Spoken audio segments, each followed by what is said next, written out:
Tyrod Taylor has been kind of on the fringe of being not a starting quarterback in Buffalo. They put in Nathan Peterman for one half. He threw 5 picks, and they're like, well, we can't do that anymore, so we've got Tyrod Taylor in there. Tyrod Taylor's been decent. He's been pretty good at not turning the ball over. Yep. He's thrown some touchdown passes. I think he has 12 on the year. He runs the ball pretty well. He's their second leading rusher. He's got over 300. He's had around 500 to 600 rushing yards in each of the past 2 seasons.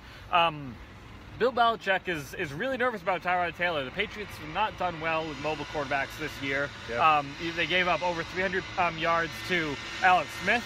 They gave up over 300 yards to Cam Newton, over 300 yards to Deshaun Watson. They haven't really played a mobile quarterback like those guys since then.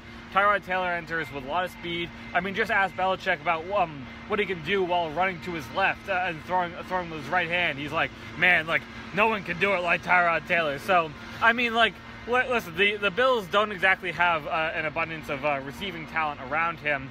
Kelvin Benjamin, their #1 receiver, who they acquired in a trade with the Panthers, has a torn meniscus, but Taylor can really hurt a defense. Yeah, he's, trying to think back, I always feel like he has given the Patriots problems, but then you look at the numbers, and Phil Perry of NBC Sports Boston was writing about this yesterday, talking about it. The numbers aren't good at all for Taylor versus the Patriots. Some of that has, I think, been the situations they've been in. The Bills' defense has had incredible problems stopping the Patriots' offense in recent games when they played.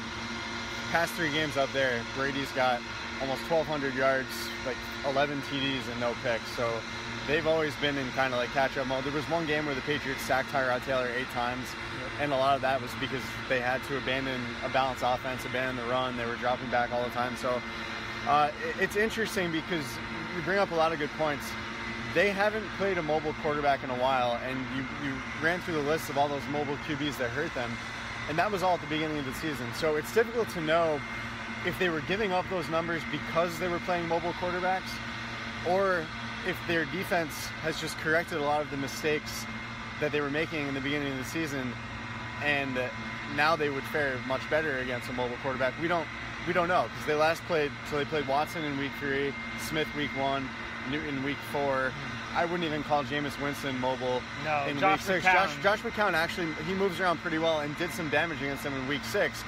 And that was really the turning point of the defense, was week 7 and on. So they haven't faced someone who can move around and extend plays. They're going to this weekend. So I think it's interesting to see how the defense looks, and if they're at full strength. Like, a lot of the players are a little nicked up. So we don't know exactly what the personnel is going to be for the Pats in the front 7. It's definitely an intriguing matchup against Taylor.